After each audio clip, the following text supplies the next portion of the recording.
that really kind of embraced digital technology, embraced digital transformation, and restructured their businesses to work well in a digitally enabled world.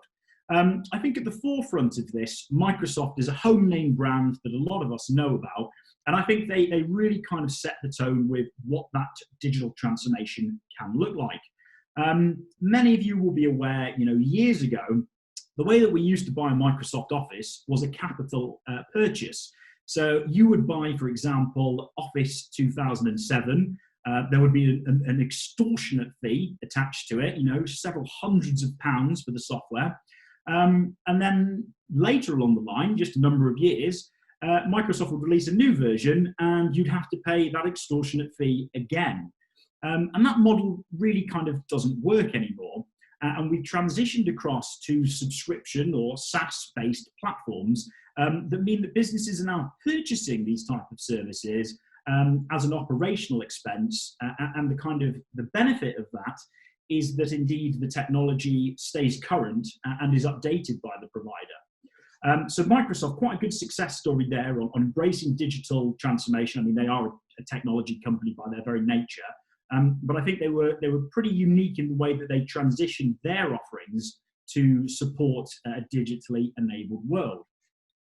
Another provider that's kind of done very well in this space is Salesforce. A number of you will know Salesforce. They've had tremendous success in recent times, but there's some kind of really interesting statistics around Salesforce. So Salesforce, of their 150,000 paying customers, 41% of those paying customers, the revenue is actually demanded from cloud sales.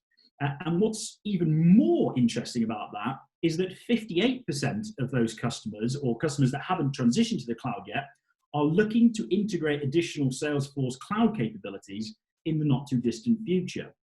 So it appears that the companies are starting to embrace this new digital world, this new subscription-based world, and the services that indeed go with it. So what has the common thread been for these companies to reinvent themselves and effectively embrace digital transformation and digital enablement, and enable them to stay current and indeed continue to provide services?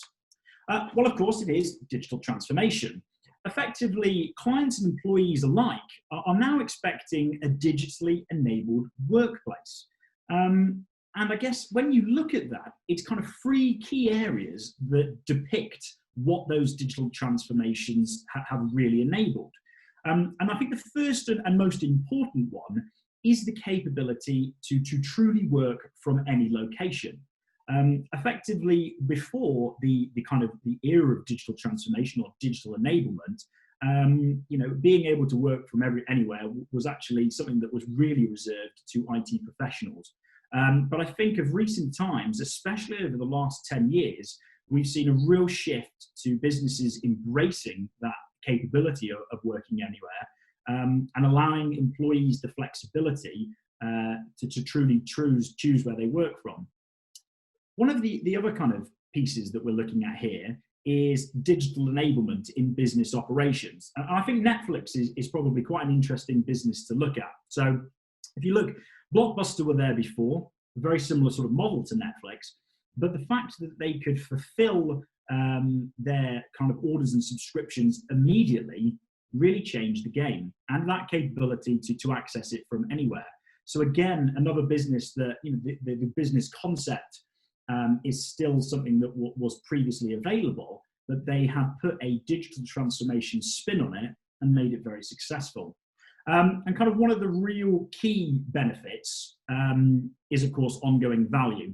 So when you purchase a software as a service or a digitally enabled service in such breath, they continue to maintain and update it. So you get that ongoing value from using these type of technology stacks.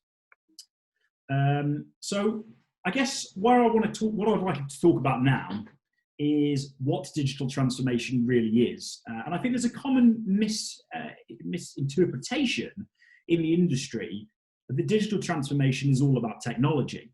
And I think that probably couldn't be further from the truth. Effectively, I see that there are four key pillars that depict successful digital transformation. And these are the kind of 4 key pillars that one needs to implement in their business to successfully drive a digital transformation process. So the first part of that is leadership.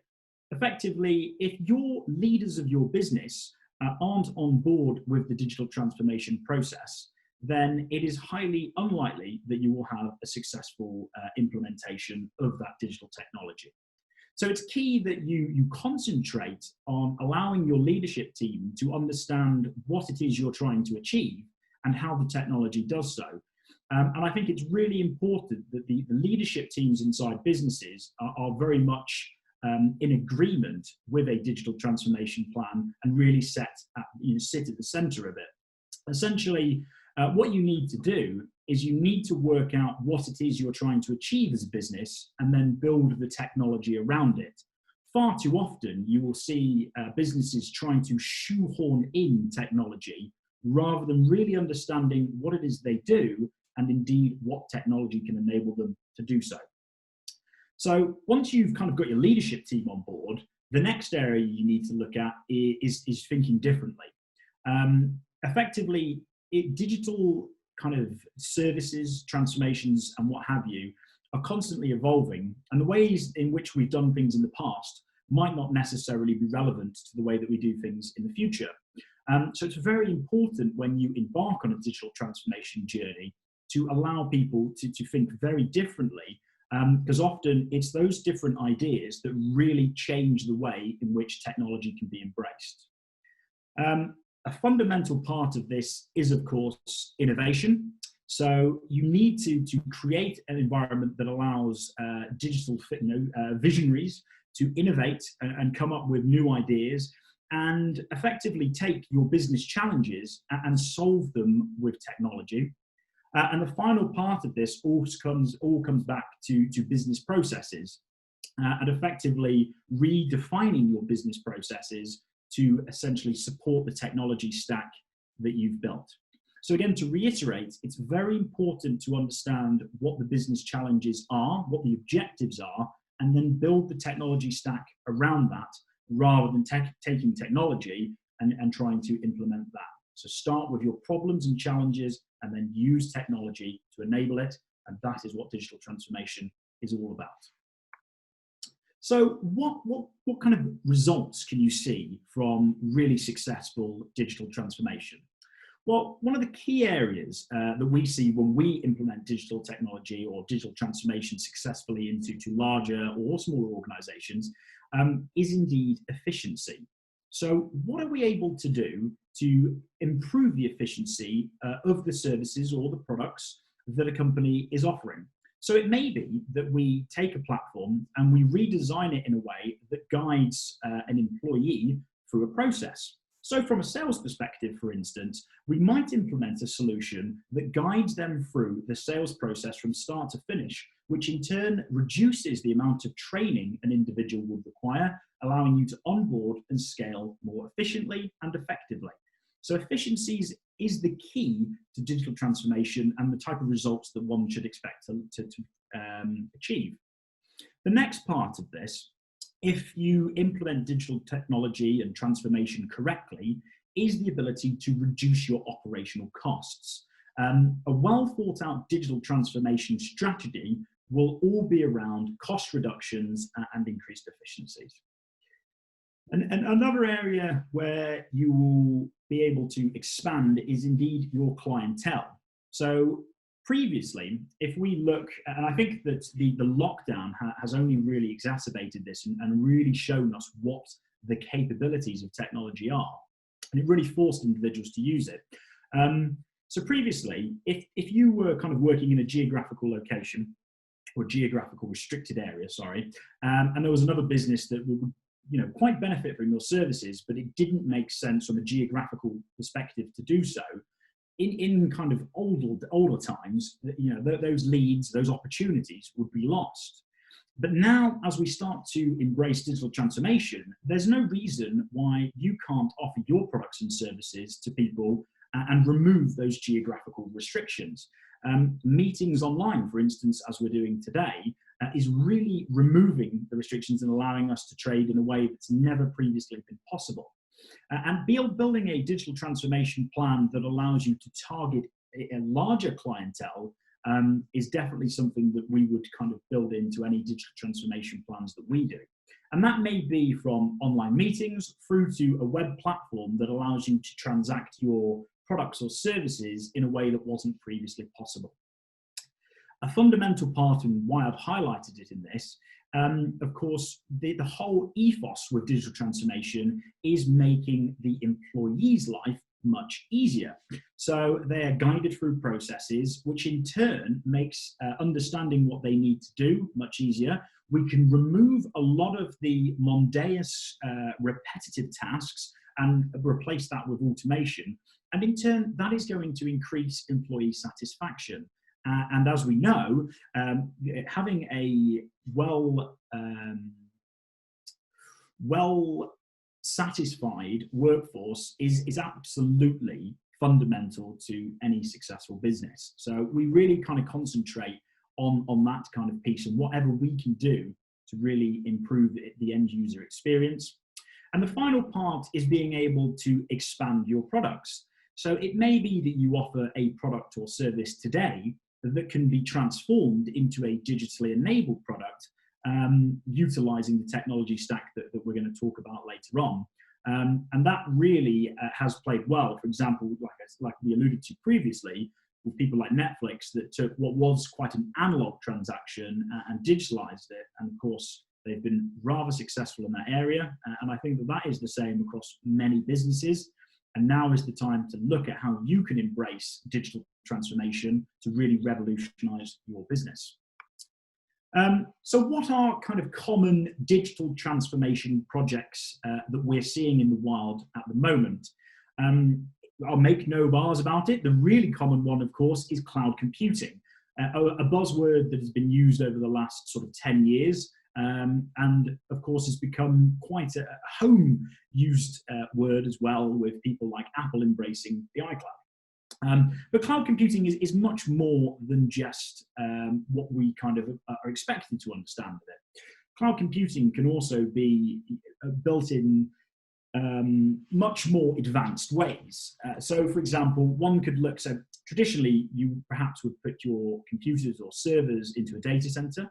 And then you would need to maintain them. Again, a lot of capital and operational expenses. But now large providers like Microsoft and Azure are able to utilize their infrastructure, so enterprise-grade infrastructure back-end capabilities, but at affordable prices because of the size in which they're able to operate. So nowadays, smaller businesses are actually able to encompass enterprise-grade solutions in their business operations, but at a cost that is, actually very affordable.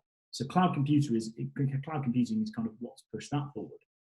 Another essential part of a digital transformation that we've seen is, of course, unified communications.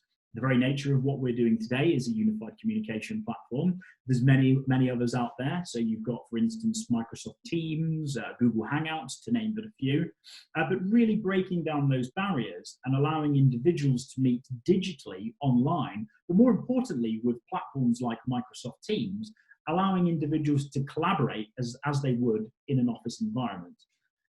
Another area is platforms themselves. So in a digital transformation project, one might look to implement a website that perhaps offers a blog or an e-commerce platform, or indeed build your business, if it's a service-based business, into a platform that is digitally provided as a web service, again, much like Netflix. And the final project that, and again, these are the common four. There's many, many others in the kind of digital transformation spectrum, but these are the kind of big four at the moment. The other is, of course, remote working, the capability to enable a workforce to work from anywhere with an internet connection. So enough of kind of what digital technology transformation is. I think we kind of understand that now. I've put in a slide now where I'd like to talk about where digital transformation is actually going to take other businesses and some of the really interesting innovations that are going to come to fruition over the next 10 years.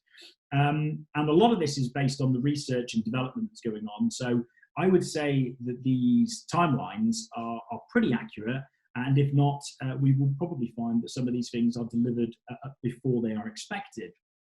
So one of the big driving forces that we've seen, of course, is the end of lockdown, which of course isn't here yet, but we are confident that as time progresses, we will start to release these barriers and get back to a state of normality. And I think that what we'll find out after that is that digital communication will be embraced in a way that was previously not possible. Not because the technology stacks weren't there, more to do with the fact that I don't think there was an awareness that digital communications could be so successful, and are actually much easier to utilize than people initially anticipated. So if we kind of fast forward to 2020, we can assume that meetings online will pretty much become the norm. It doesn't really make sense anymore to have all of your meetings face-to-face when you can in turn utilize technology like this, and actually pack a lot more meetings in a day, remove the travel time, and of course, that makes life a lot easier for everyone involved, but more importantly, it really reduces costs. So following that theme, I think it would be a pretty educated guess to say the businesses now will also look to reduce their office capacities.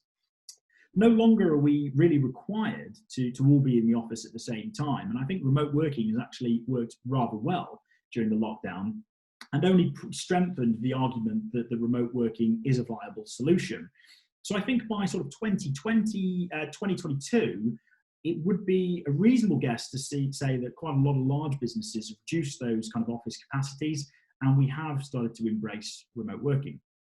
This is quite a scary one, but come sort of 2024, 2025, I'm pretty confident in the fact that digital wallets will become the norm. Cash is very much a dying currency, if you will, and people are starting to move to digitally enabled products. So, for instance, digital wallets on your mobile phones, or indeed contactless payments. But I think if you look, things like your driver's license and indeed identification are now starting to be digitally transformed into a digital wallet. And I think it's pretty safe to say 2025, we will start to see that transition and people moving away from older wallets to your online digitally enabled wallet. And now this is a really interesting one I'm very passionate about. By kind of 2025, I think we will see mass use of VR. So VR is virtual reality.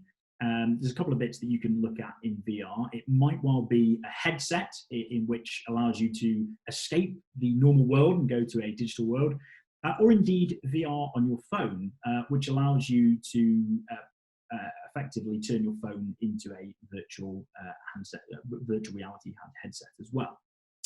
So businesses are starting to play around with the idea now that you can actually do a lot of your hands-on product analysis with VR. So you can create digital online places where people can come and actually interact with your product in a digital format. And I think that's going to revolutionize areas, for example, like Amazon, that, a complete online business that have really struggled with what does it look and feel like when selling products.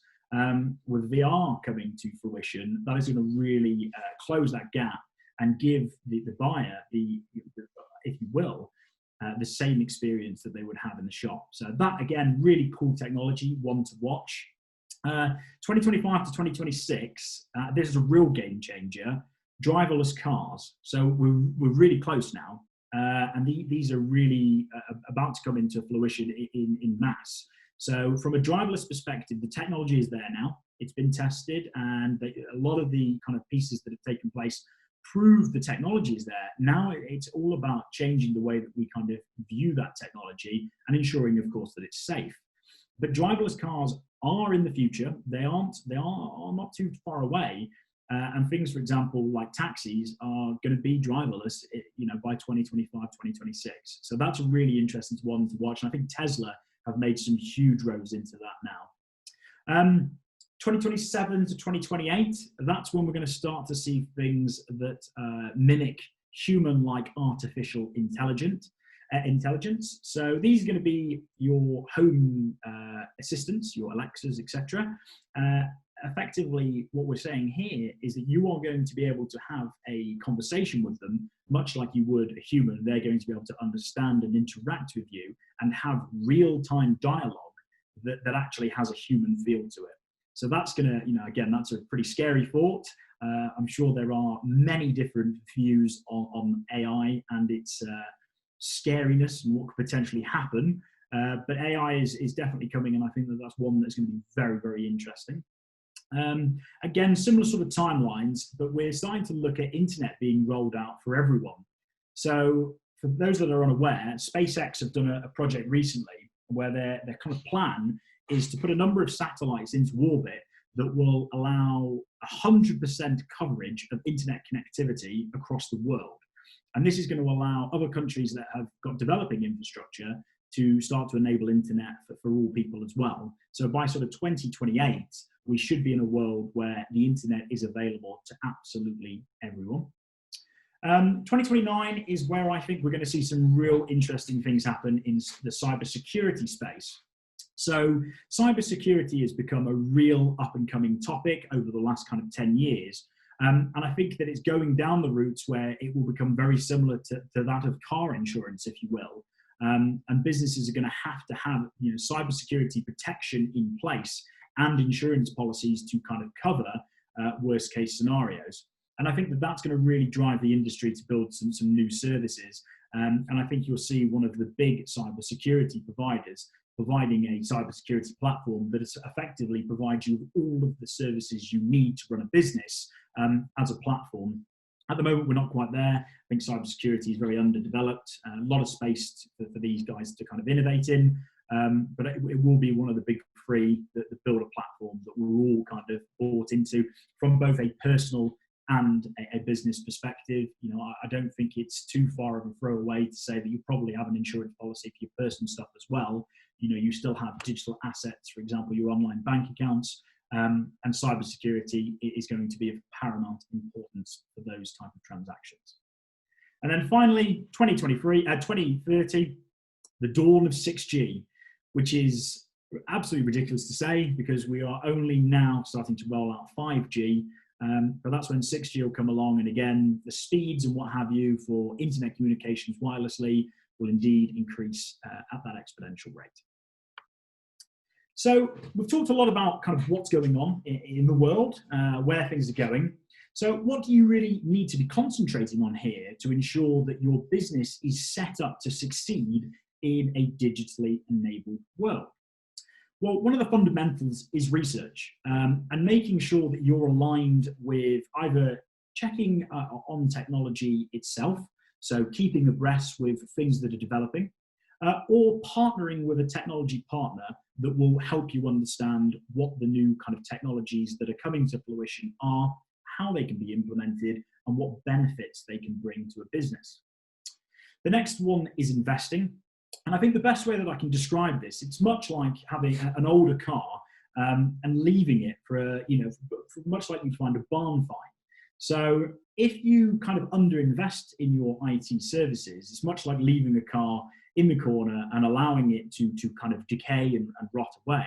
And what effectively happens is eventually it becomes of paramount importance, perhaps becomes a classic car or similar, and it needs to be restored. And that restoration process probably costs significantly more than it would if, as an individual, you'd kind of just kept on top of the maintenance and kept that car running instead of kind of leaving it to rot and decay. Very kind of similar in the IT landscape. So underinvestment can often leave businesses in serious trouble when it comes to radically regenerating their IT services to fit the needs of the business of tomorrow. So again, make sure you're kind of investing. And I'm not saying that you need to spend all of your money on IT, quite far from it, but you do need to make sure that you are investing in keeping up to date with technology that is driving your business forward and allowing you to do more in the digital landscape. And then the last part of this, which kind of goes with the other two pieces that we've discussed, is evolution. So are you evolving? Are you continuing to embrace technology that allows your business to be more efficient? And what that looks like. This is, IT and digital innovations are a continuous evolution. There is a life cycle that goes with it.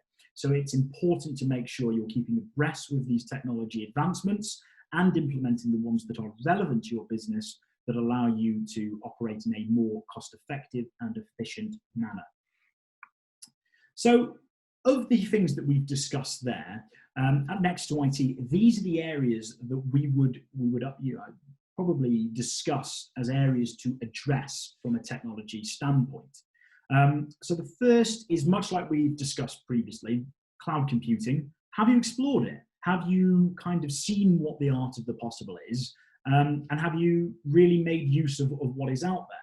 We've done some projects recently with businesses where we've reduced their operational costs from an IT perspective by anywhere from sort of 25 to 75% by embracing cloud computing and doing so in a way that enhances their business. So I think that's a really kind of interesting area to look at. The next is bring your own device.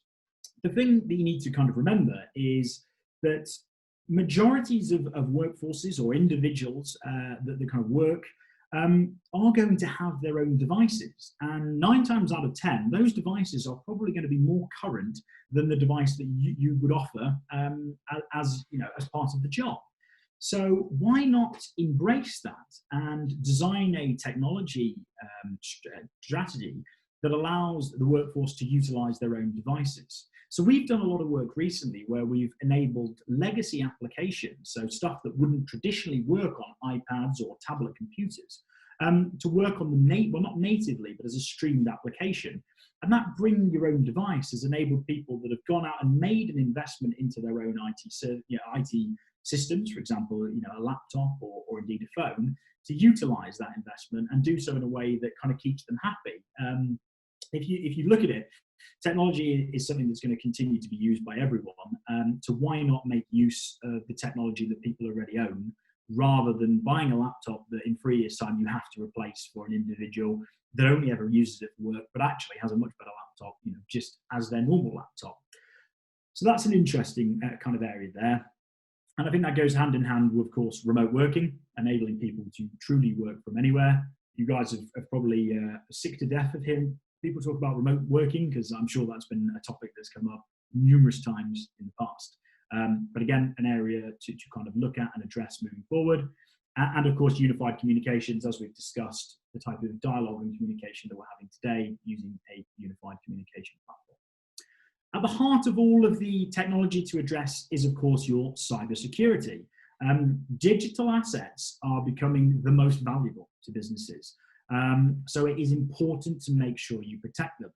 The best that's the incorrect terminology. So the best that I can kind of break that down is it's very similar to, for instance, having a vault full of money. Firstly, you put it in a vault to make sure it's safe, and then you probably put a security person on the door. Cybersecurity is much the same. It needs to be taken seriously when you've got digital assets that are starting to have significant value. It is important that you are able to protect those and ensure that they are safe. So what are the mistakes to avoid in this landscape? And these are some really interesting ones, and these are ones that we've kind of seen of recent times that have had real detrimental impact to businesses. One of the kind of first ones I want to talk about is obsolescence or planned obsolescence. Now, this is really common with technology. And what you'll find is that you'll be offered a product or a service that has a planned obsolescence in a year, 2 or 3 years' time. So it's important to understand that and either build a strategy that very clearly takes you through that upgrade process to keep that relevant and up to date, or indeed pick a completely different technology provider that doesn't have a planned obsolescence and has a continuous integration or a continuous upgrade path to ensure that you aren't going to be in a position where you need to make a significant investment in the not too distant future by purchasing a product or service that did have planned obsolescence. And that kind of goes hand in hand with vendor lock-in. And I can't stress this one enough. I have a client that I've been working with recently. I'm not going to name the product or service, but it was an email archiving platform. And effectively, the business had utilized this for a number of users. They utilized it to archive all of their emails that were older than a year. And when they came to move away from that provider, the provider wanted a six-figure payout to provide that data back to the client. But they only wanted a five-figure payout to indeed renew it for the next year. And of course, that lock-in meant that at that point in time, the client was forced financially to make a decision that didn't really make much sense in the long term. And actually, they renewed the subscription, further locking them in for the next year or so. So it's important to make sure when you do marry or partner up with a technology provider or platform that there is a way to get yourself out of it, and there aren't any hidden charges that are really going to sting you towards the end of the contract when you try to transition away. Another area which we've kind of spoken about previously is underinvesting, and of course that can have detrimental impact, and it's very important to make sure you're investing, but investing in a methodology that makes sense to keep your business moving forward, to keep the technology relevant, and to keep the workforce as effective as they can be. The last part is using a single provider, and that can be a recipe for disaster. I'm going to be completely transparent. The way that it works in the digital landscape, there is never going to be one single provider for everything. What you want to do is you want to partner up with companies that focus on particular parts of that technology ecosystem and really home in on their capabilities and their experience. So use providers to their strength and don't ever use one single provider for everything because it simply doesn't make sense, and the technical understanding isn't going to be anywhere near as focused as if you use individual focus providers that concentrate on a particular business or IT function. So now I've kind of talking about digital transformation in its whole, life after lockdown, what we can kind of expect. Probably a good time to discuss what it is Next to IT does and how I can talk about the stuff that I've spoken about today with a great deal of confidence. So Next to IT is a digital transformation organization. We focus on helping businesses understand what their business problems are, what their business goals and objectives are, and then helping to build digital technology around that to enable those businesses to embrace technology. And we do that by building digital transformation plans and actually working alongside businesses with the complete digital transformation lifecycle. So we also have a network of other digital providers. So we're able to marry you up with other people, as I've alluded to before, so you don't have a single provider. We can help you work out who the relevant technology partners are to partner with to build your complete digital landscape. And we're experts in cloud, networking, and back-end infrastructure, and all of our support is based in the United Kingdom. So enough about us. We've got an interesting part where we do a blog once a week, which has got some interesting kind of facts, and we talk about the future, and we talk about innovative things that are happening within the digital landscape. So if you're interested in that, blog information is below, and like I say, we get that out once a week. So in summary, sort of today's webinar, we talked a lot about shift happening. We need to embrace, shift happening, but we need to do so in a way that makes sense for businesses. Technology should be embraced in a way that enhances a business rather than shoehorning technology in and then trying to work out why you're putting it in afterwards. Start with your business problems, build a technology strategy to complement those the problems or obstacles or indeed objectives you're trying to achieve. And if you work in that vein, then technology will really help you move forward and really take your business to the next level. So start with the business and then build the technology. So again, thank you ever so much for the guys that have tuned in today. I would like to kind of take any questions and look forward to any feedback. Brilliant. Thank you, Declan. I think we can all agree that was really interesting and also extremely thought-provoking as well. So if you've got any questions, if you can pop them in the Q&A function, please. This does usually take a few minutes to come through, so we'll give you a couple of minutes to pop those in the box.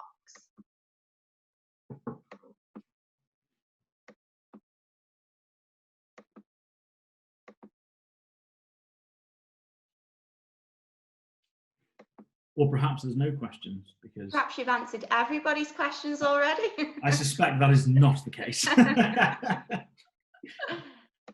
So we've got Robert who's raised his hand. Robert, if you've got a question, do you want to pop it in the Q&A box, please? Thank you.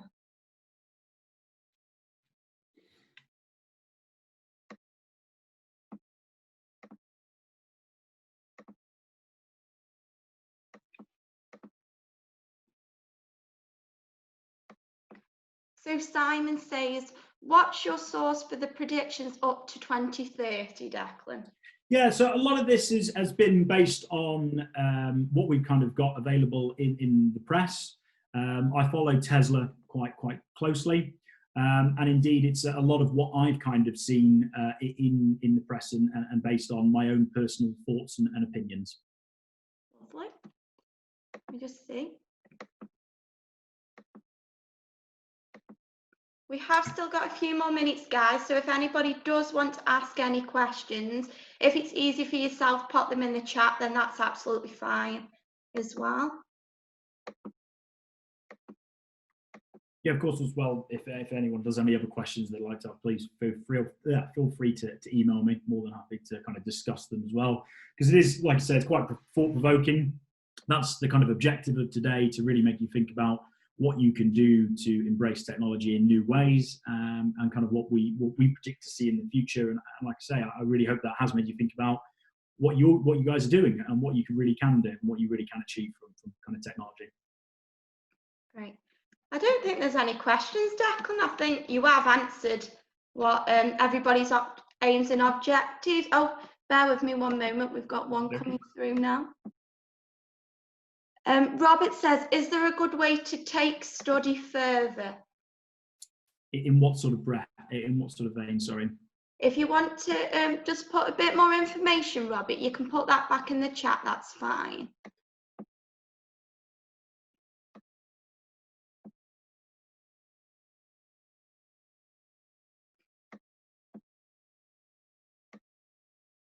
Takes a few minutes to come through. I'm not going to say anything about technology, because I think that would quite diminish the results of what I was discussing today. Yeah.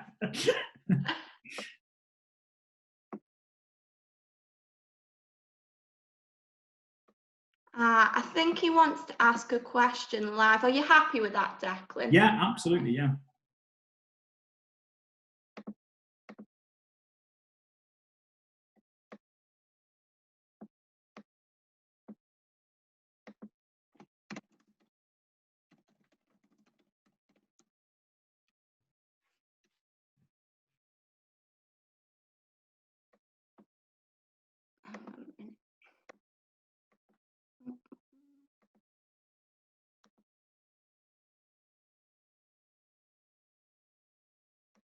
Just make it, here's Robert, let me just unmute him.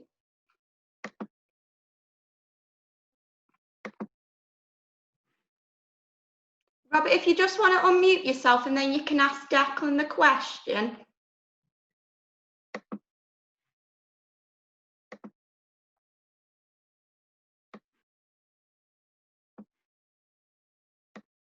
Don't know. Hiya. Hiya. Is that okay? Can you hear me? Absolutely, yeah, loud and clear. Okay. Thanks, Declan, for such a fascinating introduction to a great topic area. No worries. Just off the top of my head, I thought, how can I find out more? How would I? What's the best way to do some more study in this area? Yeah. Okay. Yeah. No. So a lot of what we kind of do. There's some really interesting. So I don't know if you've ever heard of there's an app called Medium, and in Medium, people are able to kind of write their own blogs and kind of opinions of what they see. So a lot of what we see, especially in this landscape, and people's thoughts and opinions about how technology can be embraced, are often kind of written up there. We of course have our own blog where we write about what we're seeing in the technology landscape. But of course, there's many medias online where one can kind of consume the things that are happening. It's very influential to follow people like Microsoft, Google, and Amazon. They give some real insight. I think Tesla, again, very interesting business to kind of follow. But in a whole, it's all about using the internet to kind of search and see what's kind of happening there.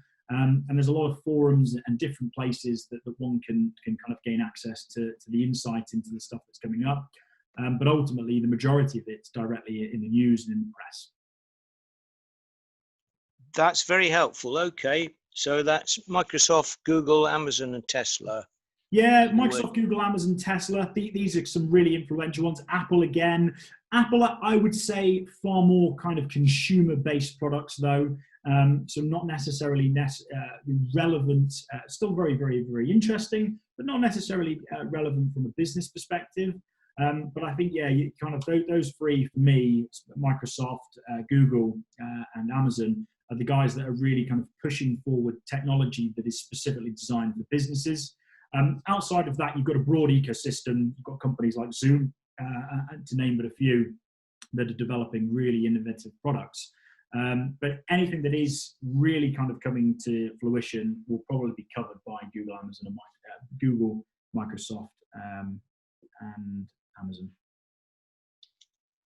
Thanks once again, Declan. Not a problem. Thank you for joining in. Thanks, Robert. Thank you. For those of you who feel like you don't want to ask the questions live, I'm sure, Declan, is it okay with yourself if they email you using your details which you've provided us with? Yeah, absolutely. I'm happy to talk with anyone after this and help out in any way that we can. Brilliant. For those of you that want to watch this again or have missed any of our previous webinars, this will be live on our webinar library in the next few days. I'd like to thank Declan again. I think a lot of people are going to go away and really think about and start implementing some of the changes for not just the next few weeks, but the next few years as well. So thanks again, Declan, and thanks for all those that have attended today's webinar. We hopefully look forward to seeing you in the chamber very soon and also on our webinars. Thanks, guys. Thank you. Cheers.